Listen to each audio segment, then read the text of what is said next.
Tapos lang namin rito sa ano, Hapitan magpaano.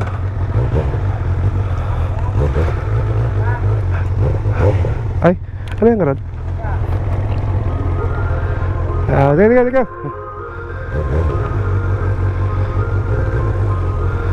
Alright, sorry, ba't sila kami?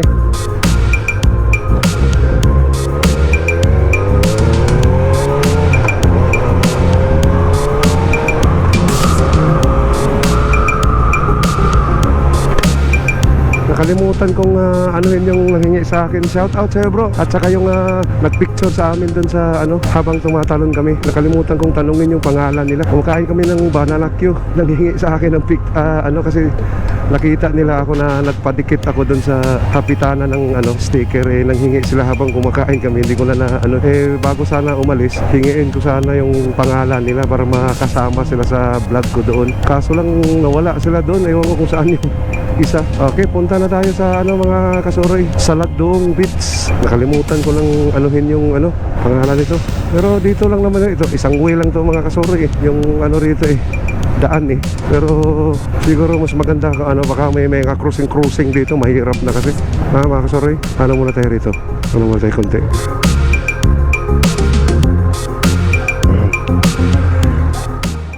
Inayos ko lang si Wiz kasi baka may crossing dyan, mahirap na, baka paliko tayo, madiritso natin. Hindi kasi natin alam rito kung ano mga daan Pero nakita ko rito sa Wiz naman, parang diretso lang pero mahirap na baka may crossing kasi banda dun baka ano pa tayo pangalan ito, magkamali pa tayo mawala pa tuloy tayo rito, baka lumagpas. Ay, ano rito? Ayan. May ano lang rin, mamaya pag uwi baka pwede doon ha? Kaya nga, baka pwede. May washing doon mga kasuroy. Salang duming-dumi na si Byung Naawa na ako puro putik na yung ano niya. Mamaya siguro mga kasuroy pag balik natin. Pero parang iikot kami, ikutin namin tong ano Sikihor Kasuroy, dito na tayo sa may Lassie Church. Sa ano ba yan? Labrador ano ba yan? Parish Church Lassie ano. Yan Napuntahan na namin yan kahapon pati doon sa Kambughay doon, unahan pa yung Kambughay. Dadaan na lang tayo kasi nakapunta na kami dyan Ngayon pupunta na tayo ng ano, Saladong ano, Beach. Marami parang mga tourist spot rito mga kasuroy, papuntang ano yan, papunta doon, pabukid pa ganun, patawid sa kabilang ano rin. Kaso lang na ano ako, baka kasi may rough road, mahirap Hindi kasi pwede sisib yung sa mga rough road Okay naman pag yung kaya lang, pero ayoko lang ano sa mga rough road yung gulong kasi baka masira Kasi grabe yung mga ano dito, yung nagpunta kami doon sa ano, yung sa Gihulngan, yung mga bato doon ang ano ang tutulis na ano nga ako, baka masira ba. Alam mo naman hindi naman talaga to siya pang ano pang rough road yung gulong nito pang ano to pang highway. Okay mga kasuroy, update ko na lang kayo mamaya pag malapit na kami sa Saladong Beach. Alright mga kasuroy, huwag naman sanang umulan. Sama talaga ng panahon rito mga kasuroy. Huwag naman sana, para maikot namin tong Sikihor. Kasi kung umuulan to, nako, may stuck kami na naman dito sa anong lugar ba to? Barangay Simangkulong yan, Simakulong. Yan, mga ganyan ba mga kasuroy, may crossing mahirap na Okay, mamaya na mga kasuroy, update ko na lang kayo mamaya kasi umaambon mga kasuroy. Huwag naman sanang lumakas. Sorry Nakita mo yung ocean, mga karagatan. Alam mo naman tarik na ano mga kasuroy, coastal road na tayo mga kasuroy. Wow, ganda, wawawin. Pero palang ano rito pa ba ang road gusto mo? Prepare to stop. May construction lang nangyayari rito mga kasuroy.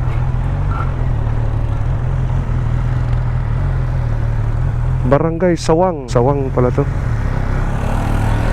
Session Road, Session Hall pala.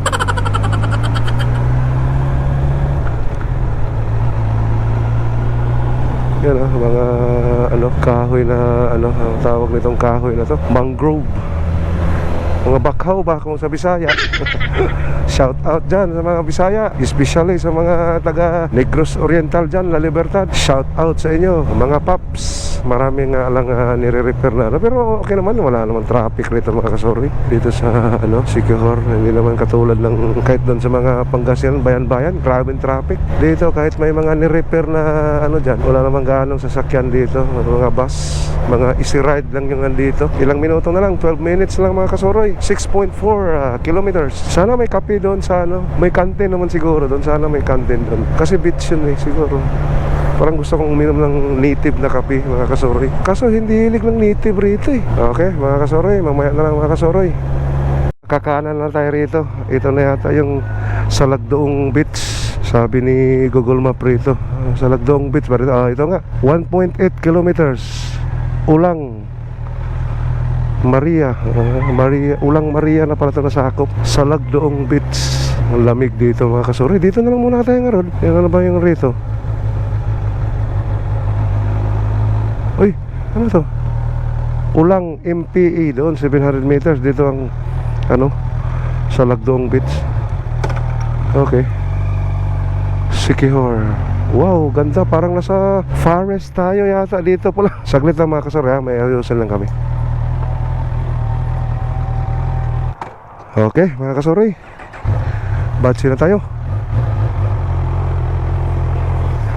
Maganda kasi kaya nilagay ko yung 360 mga kasuri. Kasi ewan ko kung ito yung Salagdoong Forest. Kasi may nakita ako doon, kaltabi lang din niya puro kakahuyan yung nandito mga kasuri. Ganda. Parang man-made forest. Malapit na tayo sa mga kasuri, Salagdoong Beach. Yan 3 minutes na lang, 1.5 kilometers. Baka ito nga yung forest mga kasuri na ko doon sa map. Nakita ko bago kasi pumasok doon sa beach yung Salagdoong. Meron pang Salagdoong Forest. 2 minutes na lang mga kasuri. Ganda, ang lamig dito. Basta maraming kahoy talaga, ang lamig ng hangin. 1 minute na lang mga kasuri, 350 meters. Sana walang rough road dito. Ayun na, dito na mga kasuri. Nakita ko sa vlog to. Oo. Sir, pwede mo suroy dia sulod sir? Lagbo ka na, sir? Sige sir, sige sir.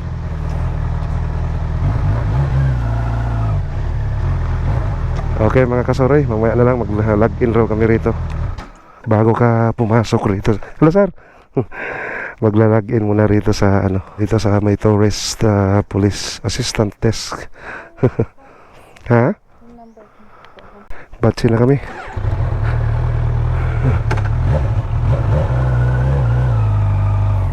Malapit na tayo mga kasuri. Napakatarik na daan ito. Ito yung Salagdoong Beach mga kasuri. Napakasikat na beach to.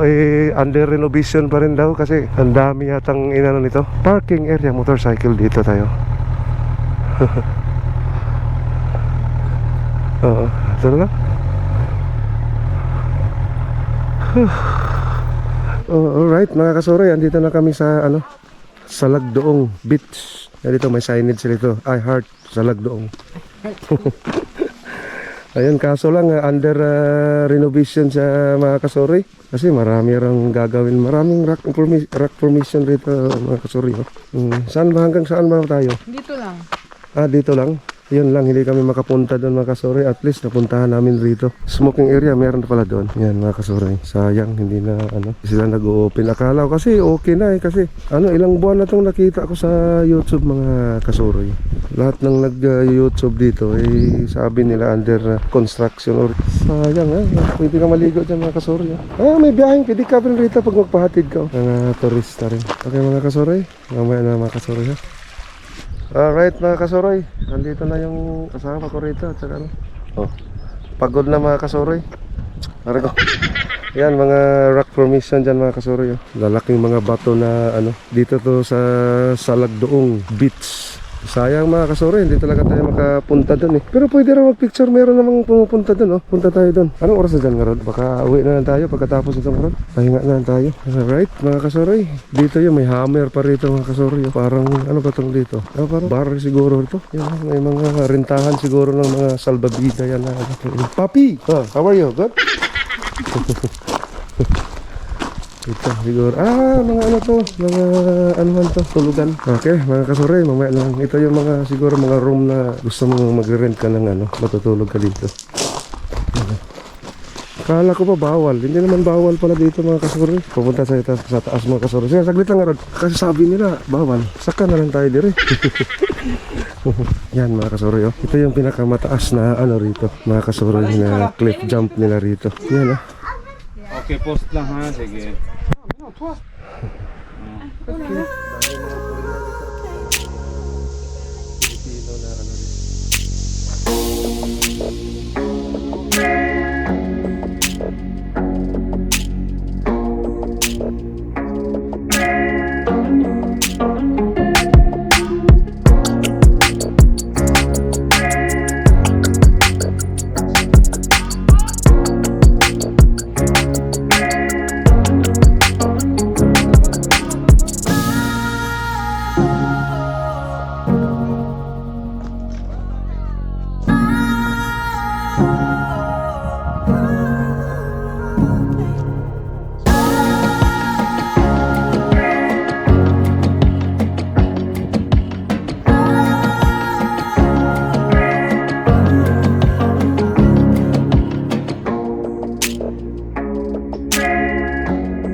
Alright mga kasori, paalis na kami dito sa sikat na cliff jump dito sa Salagdaong Beach. Kumuha lang ako ng mga ilang ano doon, footage at saka ano, pang post sa vlog ng misis ko. Ito matarik ang ano rito mga kasori, ingat-ingat lang kayo rito pag ano. Akala ko kasi bawal lang ano rito, bawal pa lang maligo, pwede lang magpa-picture mga kasori. Yan, katalikod ka para ano, yung misis ko laging takot na takot pag ano.